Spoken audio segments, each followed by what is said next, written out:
Hello everyone, welcome to online information hub. आज 5 जुलाई 2020 है और आज का जो मोस्ट करंट अफेयर्स है मैं आप लोग के बीच डिस्कस करूंगा, तो वीडियो को एंड तक देखिएगा। ओके, तो चलिए शुरू करते हैं आज का मोस्ट करंट अफेयर्स। पहला क्वेश्चन है आप लोग के सामने, चीन के शोधकर्ताओं ने सुअर में किस नाम से वायरस पाया है? किसमें? सुअर में। ठीक है, तो किस नाम से पाया है? ऑप्शन बी से आंसर हो जाएगा G4। G4 नाम से सुअर में वायरस पाया है। किसने? चीन के शोधकर्ताओं ने। ठीक है, वायरस का जो नाम आता है क्वेश्चन के लिए इंपॉर्टेंट हो जाता है। ठीक है, तो जहां भी आपको वायरस रिलेटेड कोई भी क्वेश्चन दिखाई दिया उसको आप नोट कीजिए। आने वाले एग्जाम के लिए किसी भी कंपटीशन एग्जाम में ऐसे क्वेश्चन बिल्कुल बनेंगे। ठीक है, तो चीन के शोधकर्ताओं ने सुअर में जो है पाया है वायरस। ओके, तो आपको याद रखना है सुअर में क्या पाया है? वायरस। कौन से नाम से? G4। ठीक है, तो आपको याद रखना है। अब बात यहाँ पे चीन की है, तो आप चीन को मैप में देखिए, ये है चीन। ठीक है, चाइना आपको दिखाई दे रहा है मैप में, ये पूरा का पूरा चाइना है। ठीक है, भारत और चाइना के बीच में रेखा बनता है, डिवाइड लाइन बनता है, क्या बोलते हैं उसको? मैक मोहर रेखा। क्या बोलेंगे? मैक मोहर रेखा। इंडिया और पाकिस्तान के बीच एक रेखा है, क्या बोलते हैं उसको? रेड क्लिफ रेखा। ठीक है, उसी तरह पाकिस्तान और अफगानिस्तान के बीच में एक रेखा है, क्या कहलाता है? डूरंट रेखा। क्या? डूरंट रेखा। ओके, तो आप याद रखना। दक्षिण कोरिया और जो होता है आपका उत्तर कोरिया, दोनों के बीच में एक रेखा होता है, कौन सा रेखा? 38 पैरेलल। क्या? 38 पैरेलल। ठीक है, इसको आप याद रखेंगे, भूलेंगे नहीं, क्योंकि डिवाइड लाइन जो है एग्जाम में पूछा जाता है। चलिए, कैपिटल है बीजिंग। क्या है? बीजिंग। प्रेसिडेंट है शी जिनपिंग। करेंसी चलते हैं रेनमिनबी। ओके, रेनमिनबी या युआन। ठीक है, दोनों एग्जाम में पूछे जा सकते हैं, तो आप याद रखिए। कॉन्टिनेंट अपने एशिया में आता है चाइना, तो आपको याद रखना है। ठीक है, यांगत्सी एक नदी का नाम है जो कि एशिया का सबसे बड़ा नदी है। कहाँ है? चाइना में। चाइना की सबसे लंबी नदी है, जो कि लंबाई में कितना किलोमीटर है? 6300 किलोमीटर। कितना? 6300 किलोमीटर। आपको याद रखना है। तो ये जो नदी होती है उसकी लंबाई, साइज एग्जाम में पूछे जाते हैं, तो आपको नोट करना है, ध्यान रखना है। ओके, तो चलिए अगला क्वेश्चन यहाँ पे है, किसने ड्रग डिस्कवरी हैकथॉन 2020 शुरू किया है? हैकथॉन जो है मोस्टली एग्जाम में पूछे जाते हैं ऐसे क्वेश्चन, तो आपको याद रखना है किसने।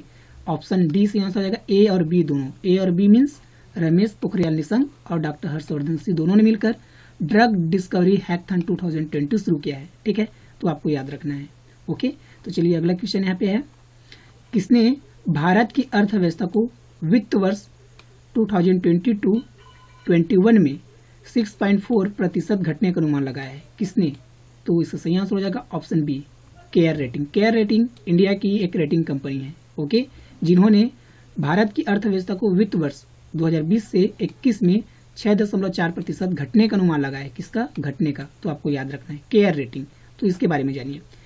केयर रेटिंग का हेडक्वार्टर कहाँ है? मुंबई, इंडिया में। ओके, और स्थापना हुआ 1993 में। एमडी एंड सीईओ यहाँ पे है अजय महाजन। कौन है? अजय महाजन। एमडी और सीईओ, हेडक्वार्टर्स, एस्टेब्लिश डे, ये सब एग्जाम में पूछे जाते हैं, आपको याद रखना है, भूलना नहीं है। ठीक है, एमडी मीन्स मैनेजिंग डायरेक्टर। क्या?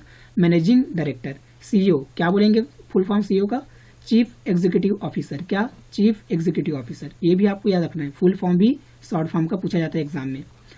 अगला क्वेश्चन यहाँ पे है, 2020 के डायना पुरस्कार के लिए किसे चुना गया है? किसे चुना गया है? ऑप्शन सी से आंसर हो जाएगा फ्रेया ठकराल। फ्रेया ठकराल को 2020 के डायना पुरस्कार के लिए चुना गया है। ओके, तो आपको याद रखना है। अगला क्वेश्चन यहाँ पे है, अंतर्राष्ट्रीय सहकारिता दिवस, इंग्लिश में कहेंगे international cooperative day. International cooperative day कब मनाया गया है? कब मनाया गया है? तो इसका सही आंसर हो जाएगा ऑप्शन ए, 4 जुलाई। 4 जुलाई को मनाया गया है इंटरनेशनल कोऑपरेटिव डे। ओके, तो इसका सही आंसर हो जाएगा 4 जुलाई। ओके, तो आपको याद रखना है अंतर्राष्ट्रीय सहकारिता दिवस, इंग्लिश में कहेंगे इंटरनेशनल कोऑपरेटिव डे, 4 जुलाई को मनाया गया। ठीक है, इसको मनाता कौन है? यूनाइटेड नेशन, संयुक्त राष्ट्र इसको मनाता है, तो आपको याद रखना उन्होंने ही मनाने की शुरुआत किया था। अगला क्वेश्चन यहाँ पे है, सैप ने किसके लिए ग्लोबल भारत प्रोग्राम शुरू किया है? किसके लिए किया है सैप ने? तो इसका सही आंसर हो जाएगा option number C, MSME। MSME के लिए ग्लोबल भारत प्रोग्राम शुरू किया है। याद रखिए, एग्जाम के लिए ऐसे क्वेश्चन इंपॉर्टेंट होते हैं। ओके, अब यहाँ पे बात सैप की है और MSME दोनों के बारे में जानेंगे। सबसे पहले आप जानिए सैप के बारे में। सैप क्या है? एक सॉफ्टवेयर कंपनी। क्या है? सॉफ्टवेयर कंपनी है। सैप का फुल फॉर्म होता है सिस्टम एप्लीकेशन एंड प्रोडक्ट। क्या होता है? System application and product. स्थापना हुआ 1972 में। मुख्यालय है उर्तेमबर्ग, जर्मनी में। कहाँ? उर्तेमबर्ग, जर्मनी में। उर्तेमबर्ग जर्मनी के एक शहर है और यहीं पे मुख्यालय है किसका? सैप का। फुल फॉर्म याद रखिए, system application and product. Okay, MSC की बात करें तो MSC का फुल फॉर्म होता है ministry of micro small and medium enterprises. Okay, क्या होता है? Ministry of micro small and medium enterprises. Okay, स्थापना हुआ 2007 में।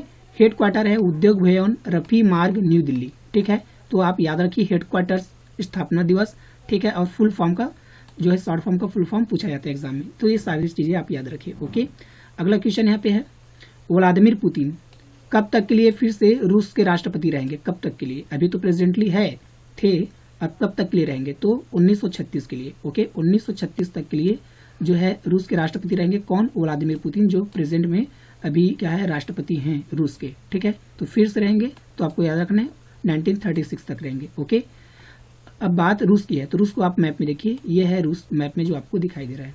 ठीक है, रूस का जो कैपिटल है मॉस्को है। क्या है? मॉस्को। प्रेसिडेंट है व्लादिमीर पुतिन, प्राइम मिनिस्टर यहाँ पे है मिखाइल मिशस्टिन। ओके, करेंसी यहाँ पे चलता है रशियन रूबल। ठीक है, कौन से कंटिनेंट में आता है? यूरोप और एशिया। ठीक है, यूरोप और एशिया दोनों कंटिनेंट में आता है, दोनों महाद्वीप में आता है। ठीक है, रूस, तो रूस एक ऐसा देश है जो यूरोप और एशिया दोनों में आता है।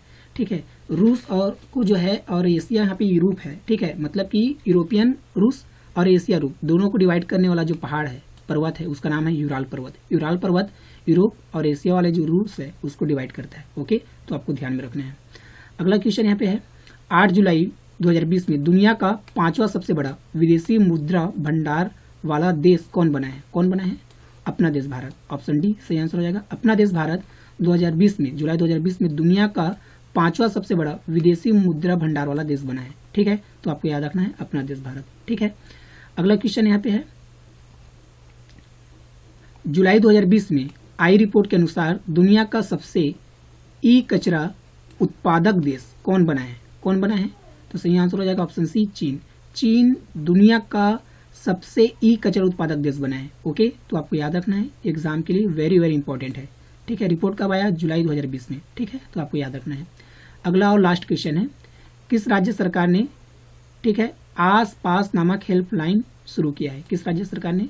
ऑप्शन बी से आंसर आएगा मध्य प्रदेश। मध्य प्रदेश ने कोविड-19 से संबंधित आस पास नामक हेल्पलाइन नंबर शुरू किया है, तो आपको याद रखना है इसको। ठीक है, तो फ्रेंड्स आज की वीडियो में इतना ही। वीडियो आपको पसंद आया हो तो लाइक और शेयर कीजिए। ओके, चैनल में पहली बार आए हैं तो क्या कीजिए, सब्सक्राइब कीजिए, बेल आइकन को प्रेस कीजिए। ओके, लाइक और शेयर करना ना भूले, क्योंकि शेयर करने से नॉलेज बढ़ता है, घटता नहीं। Okay, thank you.